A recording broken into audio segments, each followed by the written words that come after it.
हमारे प्रधानमंत्री वजीर आजम नरेंद्र मोदी साहब ने हाथ जोड़कर अपील की है,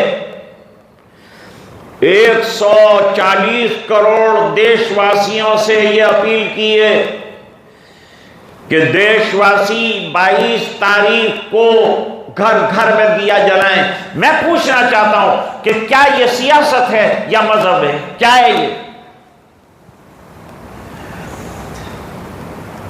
मैं वजीर आजम से हाथ जोड़कर यह पूछना चाहता हूं, क्या आप मजहब को सियासत के साथ क्यों जोड़ रहे हैं? मेरी विनती है आपसे, अगर आपको यह हासिल है कि आप 140 करोड़ जनता को अपने स्टेज से और अपनी कुर्सी से यह पैगाम दे सकते हैं, तो मैं अपनी छोटी सी कुर्सी से क्या यह पैगाम नहीं दे सकता कि मैं 20 करोड़ मुसलमानों से अपील करता हूं कि वो दिया न जलाएं।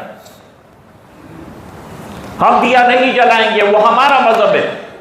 हमने आपको कहा है कि ईद के दिन तुम भी आओ ईदगाह में? क्या हमने कहा है कि रोजे तुम भी रखो? जब आप आजाद हैं, आपके त्यौहार से हम खुश हैं, आप अपनी इबादत में लगें। मैं मोदी जी से एक और अपील भी करना चाहता हूं। वो अपील यह है मेरी, इससे पहले राम मंदिर ही का मसला खड़ा हुआ था तो डिब्बा जला था गोधरा में, और फिर हजारों घर जले थे, हजारों मुसलमान जले थे, उनके कारोबार खत्म हो गए थे।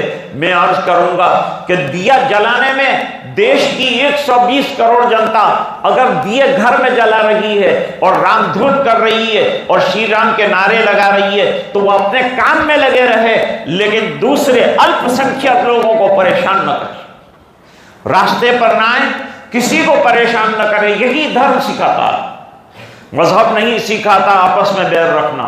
हिंदी है, हम वतन है हिंदुस्तान हमारा, हम इसी शान के साथ रहेंगे। हिंदुस्तान में हमको रहना है। हमारे पुरखों ने कुर्बानियां दी थी तो इसलिए नहीं दी थी कि हम यहां से चले जाएंगे।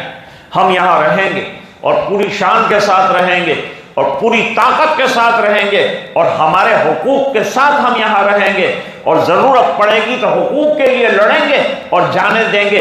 और देश को जरूरत पड़ेगी हमारे नजरानों की और हमारे खून की, तो हम खून की नदियां बहाने के लिए पहले तैयार थे, अब भी तैयार हैं।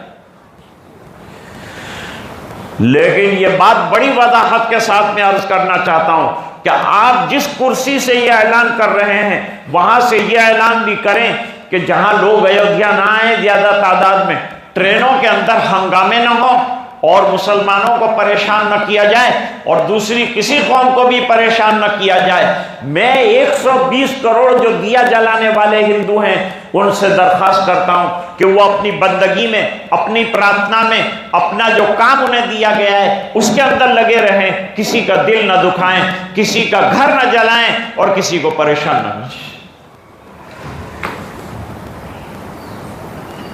और मैं मुसलमानों से कहूंगा कि एहतियात से काम लें। आप एहतियात से रहें,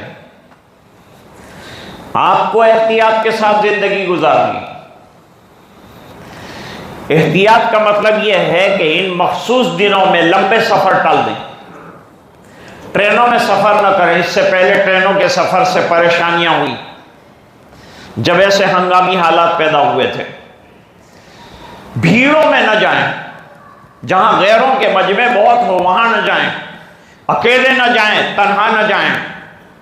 जाएं तो बड़े जम्मे गफीर के साथ जाएं। और क्या जरूरत है इधर उधर चाय के नक्कों पर जाने की? जरूरत क्या जरूरत है होटलों में जाने की? आराम से घर में रहें और अपनी हिफाजत, अपने बच्चों की हिफाजत और फैमिली के ख्याल के साथ घर में इत्मीनान के साथ रहें। हम चाहते हैं कि देश में एकता बनी रहे और देश में शांति बनी रहे। ओम शांति कहने वाले शांति का आह्वान करें। हम चाहते हैं कि मजहब की बुनियाद पर लड़ाइयां न हो। मजहब जो है वो लड़ाइयां नहीं सिखाता। दुनिया का कोई भी अच्छा मजहब दूसरे मजहब का एहतराम सिखाता है, दूसरे मजहब के साथ रवादारी का एहतमाम सिखाता है। लिहाजा उन तमाम चीज़ों को मलहूज़ नज़र रखना पड़ेगा। आज के पैगामात में 3 चीज़ें अहमियत की हामिल है, बल्कि 4 चीज़ों की अहमियत है। मेरी तफसीर तो अभी बहुत लंबी है, अगर चलेगी तो आप परेशान हो जाएंगे, इसलिए मैं लंबी तफसीर और इसकी तफसील में नहीं जाना चाहता। लेकिन आपको आज की सूरत अपील कर रही है कि ईमान वालों, ईमान पर कायम रहो, शिर्क से बरी रहो, दूर रहो। हमको दूसरों की ये मजहबी चीजों में दाखिल होने की शरीयत बिल्कुल इजाजत नहीं देती।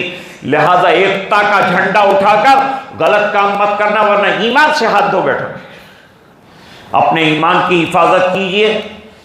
हिंदुस्तान में हमें मुसलमान बनकर रहना है, दूसरों के साथ रहना है, रवादारी रखनी है, अखलाक रखने, अच्छे मामलात रखने, भाईचारा रखना है, सब करेंगे हम। लेकिन इनकी बंदगियां हम नहीं करेंगे, इनकी मंदिर की घंटियां हम नहीं बजाएंगे।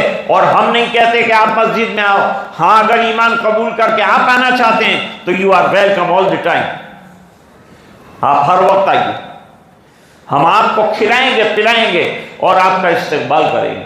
लेकिन हम आपके मजहब में इंटरफियर नहीं करते, आपको भी हमारे मामले में इंटरफियर करने की शरअन हमको इजाजत नहीं है, तो हम नहीं करेंगे। आज का पहला पैगाम 22 से लेकर अगले 3-4 दिनों तक ऐसे व्हाट्सएप जिससे हंगामा बरपा हो, देश में झगड़े की कोई शक्ल पैदा हो, उससे बचें। ऐसे कोई मैसेजेस न लें जिससे बाहमी इख्तिलाफ की शक्ल पैदा हो। नंबर 3, मजमों में और ख़ास तौर से गैरों के मजमों में न जाएं। नंबर 4, ट्रेनों से सफ़र करने से गुरेज करें। नंबर 5, हाईवे पर भी चलें तो अकेले न चलें, एहतियात से चलें। मैंने भी कई प्रोग्राम मेरे रद्द किए सिर्फ इसी एहतियात की वजह से।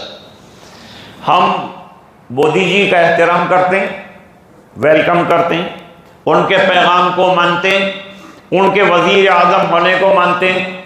लेकिन हम ये भी मानते हैं कि ये देश सेक्युलर, ये जमहूरी मुल्क है, इसमें हर एक को अपना मजहब और अपनी प्रथा और अपना धर्म के पालन का पूरा पूरा अधिकार दिया गया है।